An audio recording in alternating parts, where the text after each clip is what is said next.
Today on The Complete Rider, we'll introduce you to a duo that seems to be unbeatable and inseparable. And thoroughbred racer Cigar. He's still wowing his fans at the Kentucky Horse Park.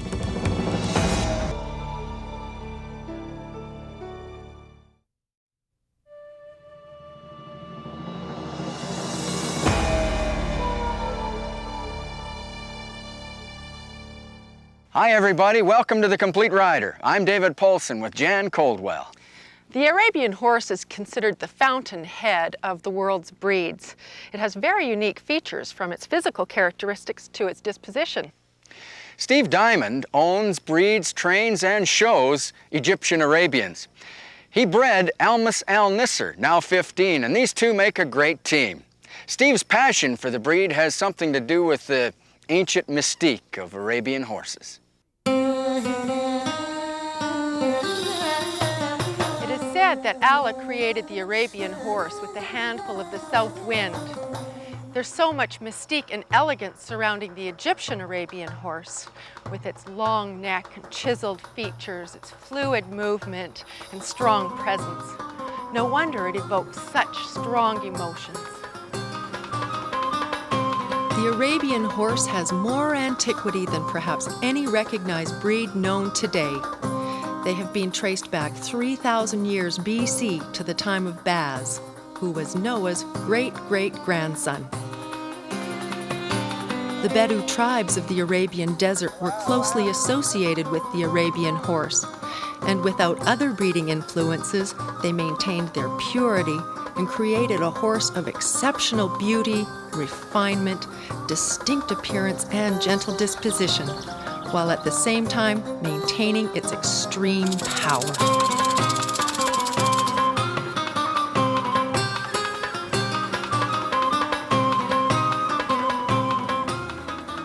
The story of their creation is as mythical as their travel through time to the present.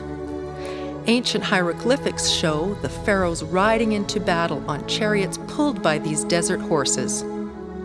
One legend calls the breed as old as time itself and as fleet as its flying moments.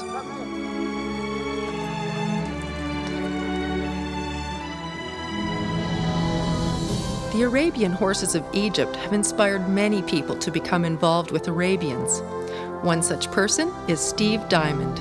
His pride and joy is Almas Al Nisser. Nisser was foaled in 1984 and has spent his entire life with Steve. He is Nisser's breeder, trainer, and companion. When listening to Steve talk about this horse, you know this quiet, gentle man has a true love in Nisser. Yes, I was very lucky. I bred this horse. He's 15 years old, and I sold him to William and Mary Metz, and I had the good fortune and being able to still show him and train him for the Metzes. He's got such a wonderful attitude about life in general. He gives 110% with everything he does, and he's just such a special horse to me. I had his father and his mother and his grandmother, and it's just been a special horse to me. So when I look in his eyes, it's like family heritage and all that. And he is a multi-champion in halter, English, driving, costume. Everything we ask him to do, he does, and he's done it very well. The Egyptian Arabian horse has very distinct physical characteristics that make them unique among the equine breeds. Well, I think one of the first things that you notice with an Arab is the head. They have the dished profile. And see how the eyes are wide set and they kind of set out their poppy? This horse has beautiful big eyes and good eye socket. If you'll notice the ears, the shapeliness of them, they're very tipped in. Their muzzle's relatively small. Nice jaw. This horse has a very nice pronounced jaw.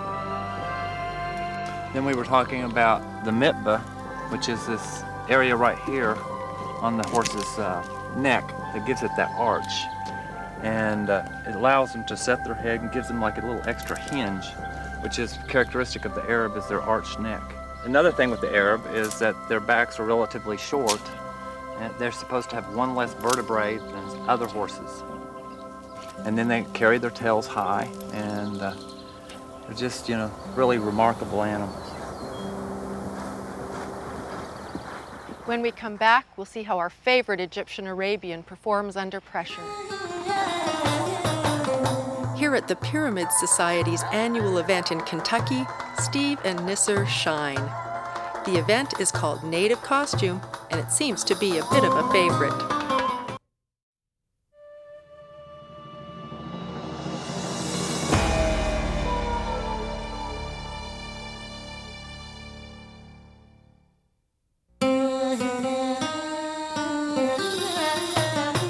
It is said that only the strongest horses survived the harsh demands of Bedouin life, creating a gene pool of a bold and hearty breed. Nisser is proof of this strong and spirited breed.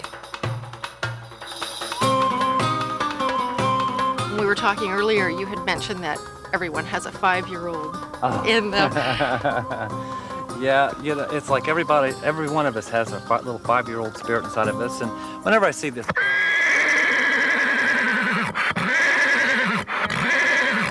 see that see, he sees a mare. That's his 5-year-old in him. Now, you have the dreams of Pegasus or the unicorn and all that, and the mythical horse, and this is that fantasy horse. I mean, he's so alert, he's so attentive, yet he's so kind and gentle. I'd aspire to be as courageous as this horse. He's so willing and kind, and I mean, you know, if Pegasus were real, this is who he'd be. You know, if I ever go meet the devil, this is who I want to be riding, because he's not afraid of anything. I mean, he'd stand up there just as proud and courageous as his father and grandfather, and he is truly a horse of the desert. Steve's good friend and mentor, Tom McNair, is one of the most well-known horsemen in the Arabian Circle. Tom was responsible for bringing several Arabians over from Egypt in the early 60s. Many of whom would become world champions and whose bloodlines are ever present in the leaders of today. He too has a great admiration for this unique desert horse. Well, you know, one of the things that I guess I admire the most about these horses is training these horses is like dealing with gifted children. You know, they're much more intelligent than the average breed of horse that you deal with, such as your quarter horses, thoroughbreds, saddle horses, whatever. These horses are just horses that are real easy to train. They have an exceptional memory, and I mean, once you teach them something, they never forget it. You can see the intelligence in these horses' faces. For instance, if you look at an Arab horse and you measure, his eye will be about 1/3 of the way down his face. I mean, that's one of the basic characteristics. Whereas your thoroughbreds and quarter horses, whatever else you're thinking about, normally is about 1/4 of the way down. And you notice that they sit way out on the side of their faces. If you look at a horse, an Arab horse, straight in the face, you see a triangle that goes this way. And then if you look at the side of his face, you see another triangle. You don't see that in other breeds of horses normally. Tom's most precious companion was Soccer, a horse that seemed to possess all the mythical characteristics of the breed, and a show champion for over 15 years. His lineage lives on today in Almas al-Nisser, his grandson. This horse's grandfather was one of the greatest horses that was ever brought from Egypt, in my opinion. His name was Soccer, which means the falcon in Arabic. You get to a point where you think alike, you know, and you strive for this all the time. And that rings true for this duo. Here at the Pyramid Society's annual event in Kentucky, Steve and Nisser shine. The event is called Native Costume, and it seems to be a bit of a favorite. He's a very good country horse, but when you put that costume on him, he loves to fly without wings. He is just incredible. He is the horse of the desert.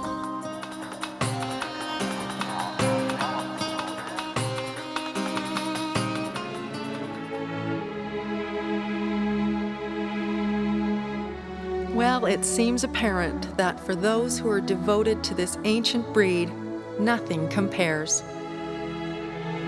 Thinks that, like, dreams are made of. And this is exactly what this guy is. He is what dreams are made of, because he's reality. I mean, I can pinch him, it's real. This is something that till I'm 120, I'll be doing it, you know, for the rest of my life. How do you define love? I mean, if you really get a special bond, you think the world of that individual.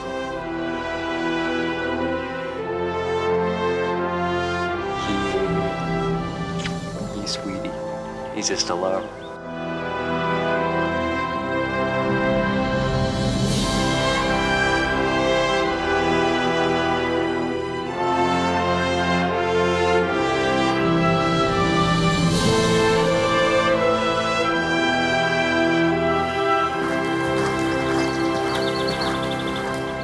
On today's Legend, we look at the life of a phenomenal horse. Not a Triple Crown winner, in fact, didn't even start in the Kentucky Derby. He did, however, surpass the all-time winning streak of the Great Citation. Our horse's name? Cigar.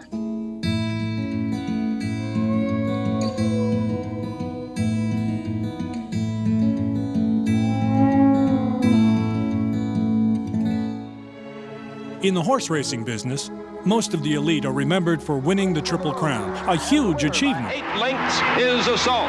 However, there is one horse that, although never to win a Triple Crown, would go on to challenge every record in horse racing, breaking most of them, and have his name whispered alongside that of the Great Citation and even Man o' War. Cigar. Nicknamed the Hammer because of his habit of striking people, Cigar was sired by Northern Dancer's grandson, Palace Music, from Solar Slew, a daughter of the 1977 Triple Crown winner, Seattle Slew. Started out, actually, he was bred as a grass horse. Because of his ancestry, they put him on the grass, and he really didn't do very well on the grass. And so finally they decided to go on and try him on the dirt, and once they put him on the dirt, that's when his career really took off. When he was a 4-year-old. I guess you could say he's a late bloomer. In his maiden race in 1993, Cigar would place 7th. Oh, what a go. Cigar was off slowly. 2.5 months later, Cigar would find the winner's circle for the first time. And Cigar goes on to a good win. Golden Sloopy second, Famous Fan tired to third. We're in the gate. And they're off. Here comes Cigar on the outside. By October, Cigar's last grass race places him 3rd, giving him a record of 2 wins, 2 seconds, and 4 thirds in his first 13 starts. Cigar in quest of the perfect season. He has won 11 in a row and is now entering the starting gate with 10 of the best the world can offer, trying to beat him. And they're off. It was at the end of October 1994 that Cigar would set the world of horse racing on fire. Cigar! Cigar makes In his next 16 starts, he would break the winning streaks of the best in the world, eclipsing native dancers' 11 straight wins. And here he is, the unconquerable, invincible, unbeatable Cigar! And they're off.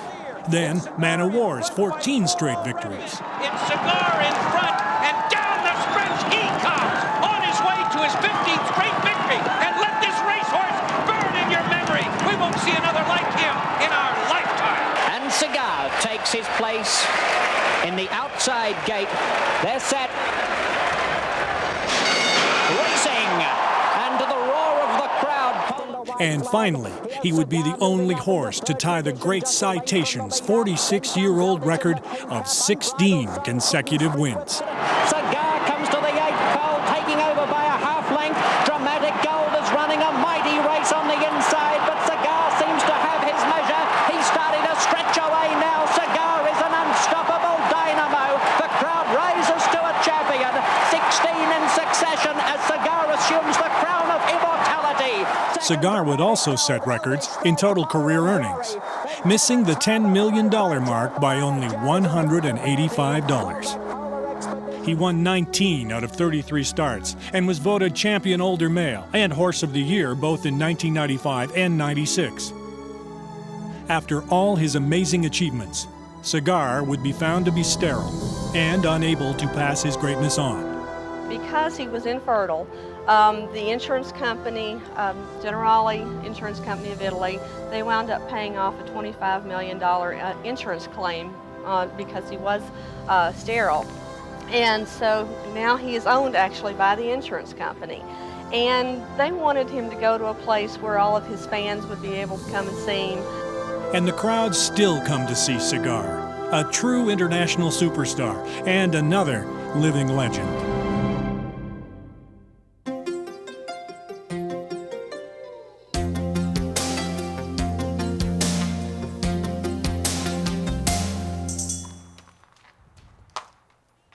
Horses' teeth are very different from the teeth of humans, primarily because their diet is so different.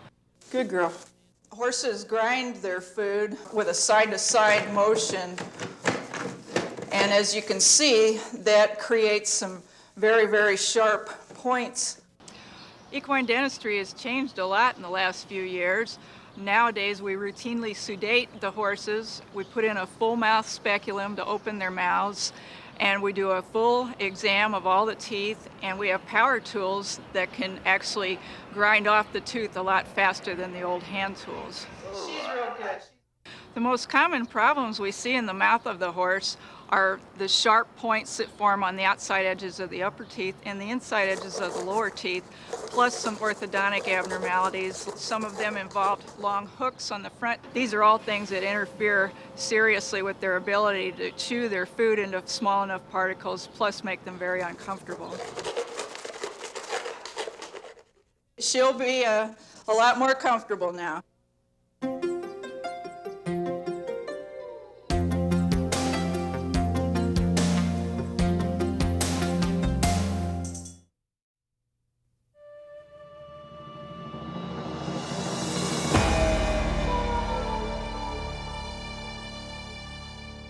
This week's question comes to us from Kobe Vandenbosch of Red Deer, Alberta, Canada.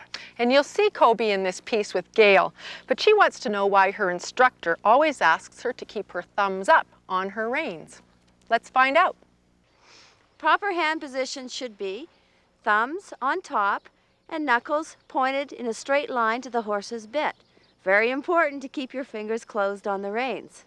Let's watch Kobe as she executes this beautifully by keeping her fingers closed and her thumbs up. That guarantees that her body will stay behind her hand. It's very important to have the hand the furthest position up the horse's neck. Okay, the hand should be the furthest part of your body over the jump.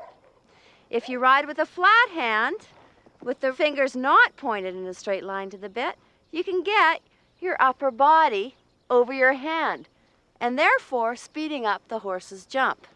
So that is why it is important to keep your knuckles pointed and your thumbs up.